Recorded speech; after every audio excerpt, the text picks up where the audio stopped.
Boa noite, veja no Brasil TV desta sexta-feira, dia 7 de maio. Cidades suspendem a aplicação da segunda dose contra a Covid por falta de vacina. Pessoas com comorbidades enfrentam dificuldades para garantir a prioridade na vacinação.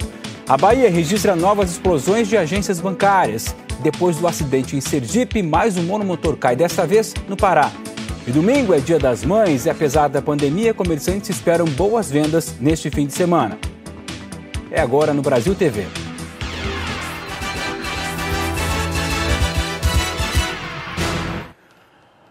Moradores do Jacarezinho, no Rio de Janeiro, protestaram contra a operação policial que resultou com a morte de 25 pessoas.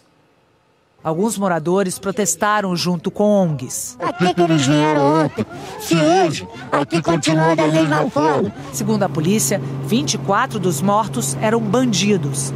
A gente tem criminoso, bandido, traficante e homicida, porque eles tentaram matar os policiais. A tropa foi recebida a tiros no Jacarezinho, segundo a polícia. Um dos policiais foi morto, atingido na cabeça assim que desceu do blindado. André Frias, de 48 anos. E a ação para prender 21 traficantes da maior facção criminosa do Rio virou uma guerra. No lugar onde o policial foi morto, os agentes encontraram um bunker com pontos de tiro para posicionar fuzis. A polícia diz que apreendeu no Jacarezinho 16 pistolas, 12 granadas, 6 fuzis, uma submetralhadora e uma escopeta, além de drogas e rádios. Segundo a polícia, 3 acusados foram presos e mais 3 dos 21 procurados foram mortos. A Defensoria Pública do Rio diz que visitou 2 casas e que houve abusos. Ouvimos muitos relatos de violação de domicílios e mortes, A polícia diz que só entrou nos imóveis que já tinham sido invadidos por criminosos. O governo do estado disse em nota que, para garantir a transparência e a lisura da operação, todos os locais de confrontos e mortes foram periciados. Hoje, o prefeito do Rio, Eduardo Paes, criticou a ação. A gente não pode achar que é normal, em qualquer lugar minimamente civilizado, que isso aconteça. Em entrevista à CBN, hoje o vice-presidente Hamilton Mourão defendeu a operação. Um policial recebe um tiro na cabeça de um bandido que estava instalado em cima de uma laje. Isso aí é a mesma coisa que a gente tivesse combatendo num país inimigo. A cobertura completa sobre a repercussão desse caso e as investigações você vê daqui a pouco no Jornal Nacional. O vereador Jairinho e Monique Medeiros viraram réus no processo sobre a tortura e o assassinato do menino Henri Borel. A justiça aceitou a denúncia do Ministério Público e decretou a prisão preventiva do casal. O pai de Henri, Leniel Borel, fez uma homenagem ao filho, tatuou o rosto de Henri no braço para eternizar a lembrança do filho, A Câmara de Vereadores do Rio de Janeiro publicou hoje a exoneração de todos os funcionários do gabinete do vereador Jairinho. Uma babá foi presa em Minas Gerais por agredir 2 crianças. Desconfiados, os pais tinham instalado câmeras pela casa. Imagens mostram a mulher trocando a fralda de uma criança que está deitada. Em seguida, a babá levanta e dá um tapa no rosto da outra criança que está em pé. A mulher se afasta das crianças, volta e empurra a menina que cai perto do sofá. A polícia militar contou que os pais suspeitaram da mulher porque notaram alguns hematomas nas meninas.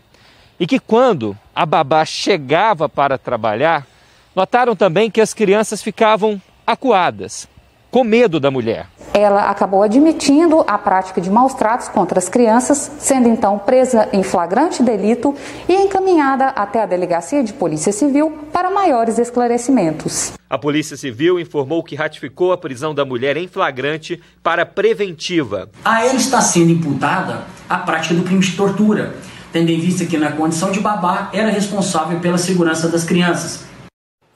Cidades de 23 estados suspenderam a aplicação da segunda dose contra a Covid-19 por falta de vacina. Em algumas cidades da Paraíba, a vacinação está suspensa por falta do imunizante. Eu já tomei a primeira dose, quero tomar a segunda. Tinha direito a tomar a segunda dose. Não tem vacina? Não tem, né? Infelizmente não tem. Em João Pessoa existe posto exclusivo para a aplicação da dose de reforço da Coronavac. Até ontem ele estava funcionando, mas como a vacina acabou hoje, não tem ninguém aqui. Além da capital, isso também acontece em pelo menos 4 cidades do interior da Paraíba.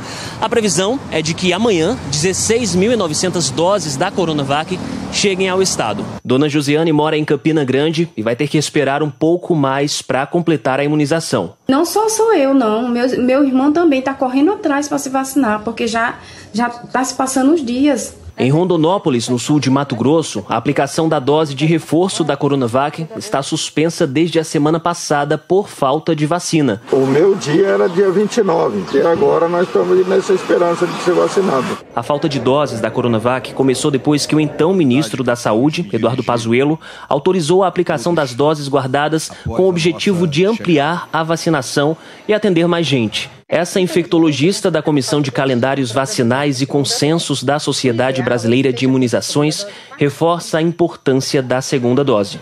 Quem já recebeu a primeira dose não tem perda da proteção que já adquiriu. Entretanto, ao adiar a segunda dose, a gente não está protegido enquanto não passar 2 a 3 semanas dessa segunda dose tomada. Então é importante que, chegando a vacina, as pessoas que estão pendentes dessa segunda dose se imunizem o mais rápido possível. O Ministério da Saúde informou que está enviando para os estados 1 milhão de doses da Coronavac justamente para a aplicação da segunda dose. E pessoas com comorbidades têm enfrentado dificuldades para garantir a prioridade na vacinação. Gestantes com comorbidades, transplantados, deficientes inscritos no BPC, pessoas com síndrome de Down e pacientes em terapia renal podem se vacinar com agendamento prévio. Mas a Alessandra voltou para casa sem a vacina no irmão, que tem síndrome de Down. Eles me alegaram que eu não tinha um laudo atestando que ele tem a síndrome de Down. Neste caso, a Secretaria de Saúde divulgou nota pedindo desculpas e solicita que pessoas com síndrome de Down que não conseguiram se vacinar retornem aos locais de vacinação agendados para que recebam a aplicação da vacina. A Cristiane faz parte do grupo de comorbidades e está grávida. Chegou a vez dela se vacinar. Eu tenho comorbidade, tanto a nível pulmonar quanto cardíaco, e estou grávida de 17 semanas. Eu tive Covid juntamente com a minha família, não foi fácil, foi bem complicado, mas nós vencemos e agora com a vacina é a certeza de que nós não vamos passar por isso de novo. Marcelo tem 58 anos e pesa 184 quilos, mas sem o relatório médico não está conseguindo fazer o cadastramento. O resultado saiu que não consta obesidade mórbida. E eu tenho 184 quilos e meu IMC é acima de 40, que é o necessário. Mas eu não tenho aqui nenhum comprovante. Já a filha de François tem 42 anos e sofre de paralisia cerebral. A família está ansiosa pela inclusão da idade dela nos próximos grupos. A minha filha, como vocês estão vendo, ela é portadora de paralisia cerebral, não tem autocuidado, né, ela não pode se cuidar sozinha, de se prevenir contra a pandemia, então ela assim, depende totalmente de outras pessoas. Então eu entendo que ela é grupo de risco. Para evitar problemas, né, quem sofre com as comorbidades deve apresentar um atestado médico para ser vacinado. Em Minas Gerais começou a vacinação para pessoas com comorbidades, mas é preciso fazer um cadastro e também levar o comprovante. Quem está nessa fila enorme do Centro de Saúde Cidade Ozanam, no bairro Ipiranga, já se cadastrou no portal da Prefeitura. São pessoas com comorbidades, doenças ou condições de saúde que as colocam no grupo de risco para a Covid-19. Elas vão receber a vacina da Pfizer. Esses grupos são considerados prioritários pelo fato de terem maior risco de desenvolver as formas graves da doença. São pessoas portadoras de situações clínicas que as expõem a uma infecção muito mais grave do que o restante da população. Para ter direito a ser imunizado nesse grupo, a pessoa também tem que apresentar exames, receitas, relatórios médicos e prescrições emitidos até 12 meses antes da data em que o cadastro foi feito. Esses documentos precisam ser assinados por um profissional de saúde registrado no Conselho de Classe, como o CRM. Além disso, também tem que mostrar um documento de identidade com foto e um comprovante de residência de Belo Horizonte. A Alciene trouxe tudo e saiu comemorando a primeira dose da Débora, de 22 anos, portadora de síndrome de Down. Cada um da família que vai vacinando é um alívio, né? A Débora é a primeira e espero que todos nós brasileiros vacinemos até, pelo menos até o fim do ano. A Iracema, que luta pelos direitos dos portadores de síndrome de Down, explica por que é tão importante que eles sejam vacinados neste momento. Porque eles têm as comorbidades, né? Meu filho, por exemplo, é cardiopata. Então, isso, assim, traz pra gente uma vitória muito grande. A Silma está quase tendo neném e não conseguiu se vacinar, por não ter nenhuma comorbidade, o que para ela não estava claro no site da prefeitura. Eu já estou no 3º posto que a gente está tentando encontrar a vacina mesmo para poder vacinar. Não está vacinando gestante por ser gestante, não. Tem que ter alguma comorbidade mesmo. Eu espero que antes de ganhar eu consiga vacinar ainda. O Hospital de Base de Brasília estendeu a adultos um método que era indicado para tratamento de crianças que têm os pés virados. Pacientes até se emocionam quando conseguem fazer algo que é corriqueiro para a maioria das pessoas. Por exemplo, calçar um par de sapatos. Quem chega à vida adulta com uma malformação conhecida como pé torto congênito pode achar que a única saída é fazer cirurgia. Só que nem sempre o procedimento é eficaz ou mesmo viável financeiramente. Mas aqui, no Hospital de Base, é possível reverter essa malformação nos pés dentro de alguns meses e usando basicamente gesso. Olha só como o Yarlen, de 22 anos, saiu do hospital depois do tratamento. Eu nunca imaginei ter na vida conseguir andar, conseguir colocar um tênis corretamente no pé. A técnica não é novidade. O chamado método Ponseti foi criado na década de 1950 por um ortopedista espanhol, mas foi só em 2019 que ele passou a ser usado em adultos. O responsável pela inovação foi o ortopedista Davi Raj. Em 2 anos, ele tratou 7 pacientes com idades entre 22 e 38 anos. Então o método Ponseti foi criado inicialmente para tratar recém-nascidos. E ele funcionou muito bem. Ele teve sucesso também para tratar crianças. Eu pensei, por que não tratar adolescentes? E também funcionou. E depois eu pensei, por que não tratar adultos? E também funcionou. Além da fisioterapia, os pacientes têm que dormir com uma órtese para evitar que os pés voltem a entortar. O tratamento no Hospital de Base é gratuito. A Leiliane veio de Pernambuco só para fazer o tratamento. Foram 37 anos à espera desse momento aí. É uma sensação indescritível você ver o seu pé corrigido para frente, olhar e ver que você vai poder ter uma qualidade de vida, que você vai poder pisar sem sentir dor. O ensino à distância durante a pandemia deve deixar um legado. É o uso da tecnologia nas aulas. Se tiverem alguma dúvida, perguntem para o sapo. Quando vem a onda, eu levanto os pés. Rapaz, eu tô sentindo só uma coceirinha aqui. Os efeitos especiais ajudaram o Daniel a manter os alunos conectados. Eu tento toda semana entrar com um personagem diferente, certo? Então isso faz com que eles sempre voltem à minha aula. É muito legal porque é uma forma que o professor encontra de se conectar com a gente, né? Redes de ensino em todo o país tentam fortalecer a ligação virtual entre professores e alunos. Nós vamos ter que reinventar novas formas de dar aula para eles. Então agora nós vamos testar... Desafios que levaram a professora paulistana Rizomar a repensar a forma de dar aulas. Com essas novas tecnologias, nós temos outros meios para alfabetizar nosso aluno, que são muito mais prazerosos para eles, que eles gostam mais do que simplesmente você colocar um conteúdo na lousa e fazer com que eles copiem. Isso para eles não tem sentido e para nós também hoje em dia isso já não faz mais sentido. Para o movimento Reviravolta na Escola, que compartilha ideias para a educação pós-pandemia, a saída está mesmo em mudar o jeito de ensinar. Já se sabe que as pessoas aprendem muito melhor numa relação bem menor, né, em trabalhos em equipes, em grupos, com uma atenção mais individualizada do professor. Então essa estrutura toda já precisava ser mexida. As novas tecnologias já existem há décadas e já poderiam estar apoiando essa transformação. Mudanças que estão reconquistando mais alunos como o Vitor. Estou gostando muito, está tendo muita atividade legal. Então, recomendo para vocês estudarem. Mais 3 agências bancárias foram atacadas na Bahia. Já são 24 desde janeiro, mais do que todo o ano passado. Desta vez, os bandidos explodiram bancos no município de Correntina. As agências foram destruídas. Só restou uma para atender toda a população da cidade.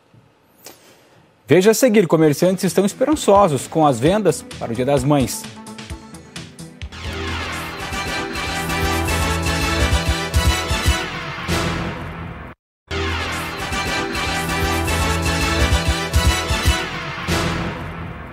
Estamos de volta. 3 pessoas morreram na queda de um avião monomotor no Pará. Segundo testemunhas, o piloto estava fazendo voos rasantes e perdeu o controle. O avião explodiu numa área de pasto em Itaituba. O piloto e os 2 passageiros morreram. A Justiça determinou que a Vale esclareça se existem barragens sem cadastro na Agência Nacional de Mineração. Segundo a ANM, as estruturas, todas inativas, não estavam registradas no Sistema Integrado de Gestão de Barragens e, por isso, nunca foram acompanhadas por nenhum órgão de controle. As estruturas só foram vistoriadas em junho do ano passado, depois que a Vale identificou 12 barragens e diques que deveriam estar cadastrados no sistema e informou a ANM. Mais tarde, outras 2 barragens sem cadastro foram descobertas. Tem que ter fiscalização para avaliar a situação real de risco, né? E medidas têm que ser tomadas para corrigir qualquer problema que essas barragens podem estar apresentando. Se a barragem está dentro de uma administração, de uma mineração, essa barragem ela tem que ter todo o sistema de controle em cima dela, mesmo que ela seja uma barragem que não está mais em operação. Ela tem que ser controlada o tempo todo, até que ela seja desmobilizada. De acordo com o Ministério Público, as 14 barragens estão localizadas em 6 cidades. Na região central, há 5 em Catas Altas, 2 em Itabira e 1 em Ouro Preto. Na região metropolitana, são 3 em Nova Lima, 2 em Brumadinho e 1 em Sabará. A gente sobrevoa agora a mina de Águas Claras, que fica em Nova Lima. Aqui existem 2 estruturas que não constavam no Cadastro Nacional de Barragens. São as barragens 6 e 7A. As 2 estão em nível de emergência 1, quando é detectada alguma falha que pode comprometer a segurança. Além disso, elas não têm estabilidade garantida, segundo a Agência Nacional de Mineração. Em Ouro Preto, a barragem que estava fora do cadastro é chamada de Área 9. Ela também está em nível 1 e fica localizada na mina de Fábrica, que tem ainda outra barragem em nível 1, uma barragem em nível 3, que significa ruptura iminente, e outras 3 em nível 2, quando as ações adotadas para corrigir as falhas não estão sendo eficazes. O Ministério Público entrou com uma ação pedindo que a Vale pague uma indenização de R$20 milhões pelos danos morais coletivos para cada uma das 3 barragens fantasma que estão em nível 1 de emergência. A ação também pede 10 milhões pelas outras estruturas. A soma chega a R$170 milhões, que seriam depositados em um fundo para vítimas afetadas. O Tribunal de Justiça de Minas Gerais deu um prazo de 90 dias para que a Vale informe se existem barragens que não foram oficialmente registradas no Cadastro Nacional. Caso a Vale descumpra a determinação, será obrigada a pagar uma multa de R$100 mil por dia de atraso e 15 milhões por cada nova barragem declarada. A Vale informou que as 14 barragens estão cadastradas no sistema da Agência Nacional de Mineração e que a mineradora mantém o compromisso com a segurança das estruturas e a transparência com os órgãos competentes. Com a pandemia, as ações solidárias ganharam mais impulso, mas já há um tempo, que as instituições atuam nessa área. A Cruz Vermelha, por exemplo, é uma delas. Na entrada, a frase que tem guiado os voluntários. Gente simples fazendo coisas pequenas em lugares pouco importantes conseguem mudanças extraordinárias.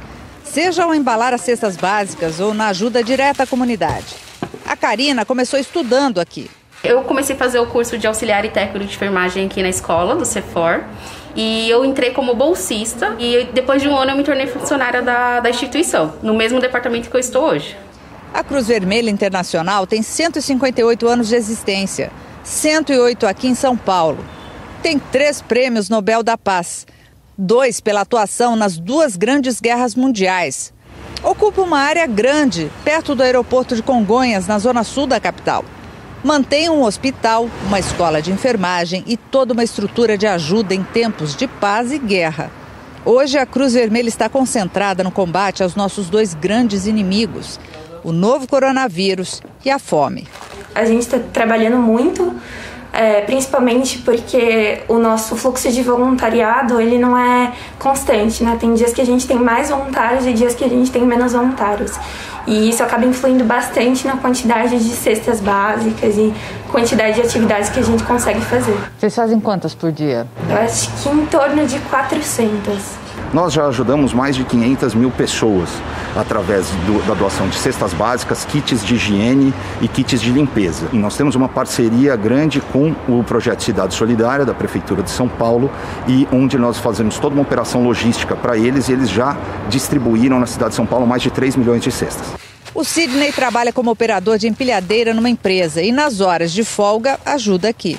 E venho aos sábados, aos domingos, quando está precisando, eu estou aí para ajudar todos. A gente sabe que a sociedade civil está se mobilizando para ajudar a equipar hospitais, doar alimentos e até desenvolver novas tecnologias contra o coronavírus durante a pandemia.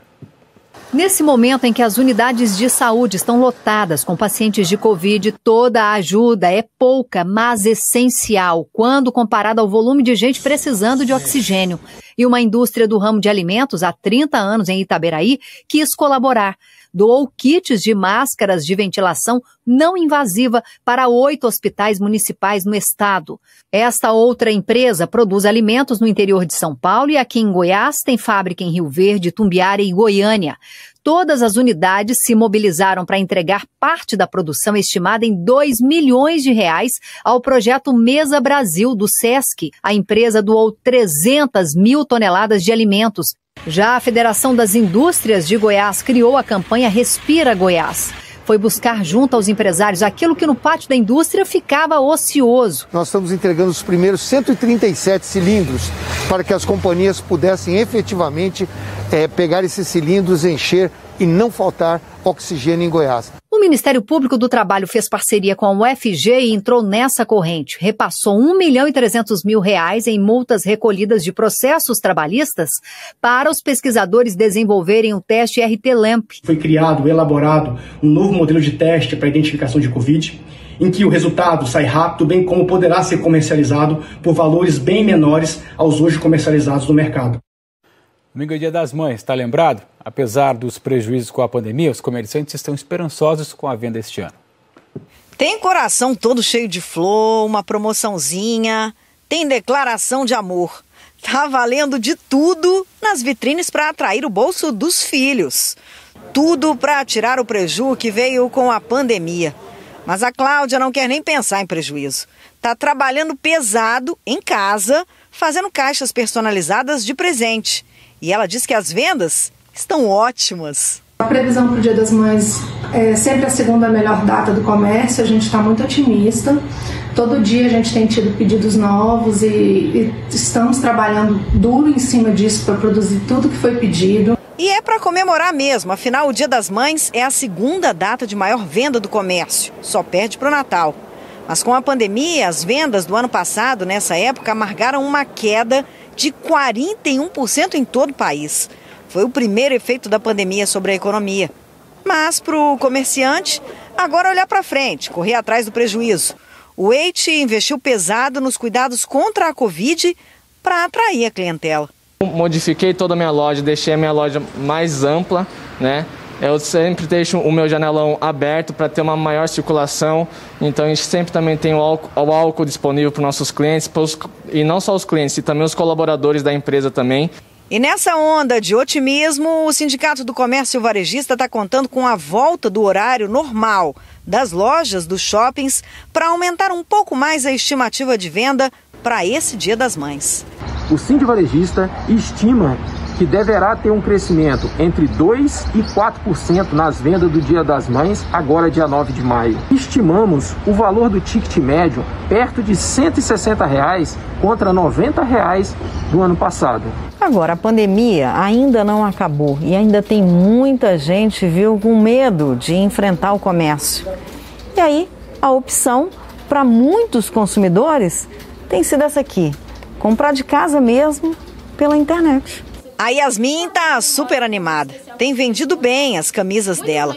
E tudo pelas redes sociais. As vendas estão sendo feitas pelo nosso Instagram, então isso é o que tem facilitado também muito a comunicação mais direta, mais rápida com os nossos clientes. E os pagamentos estão sendo feitos majoritariamente via Pix, também o que facilitou bastante. Mas a gente sabe que para esse tipo de compra é preciso ficar atento, alerta. As compras na internet você precisa de alguns cuidados básicos, porque senão, além do presente, você acaba terminando com um cartão clonado também.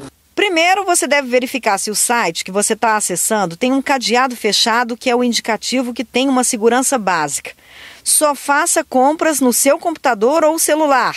Não use de terceiros e em redes que são privadas. Faça uma pesquisa rápida na internet para verificar a opinião de outras pessoas sobre essa loja que você está comprando, para saber se ela já teve algum problema. E também tenha um antivírus. O Brasil TV fica por aqui. Bom fim de semana, boa noite e feliz Dia das Mães.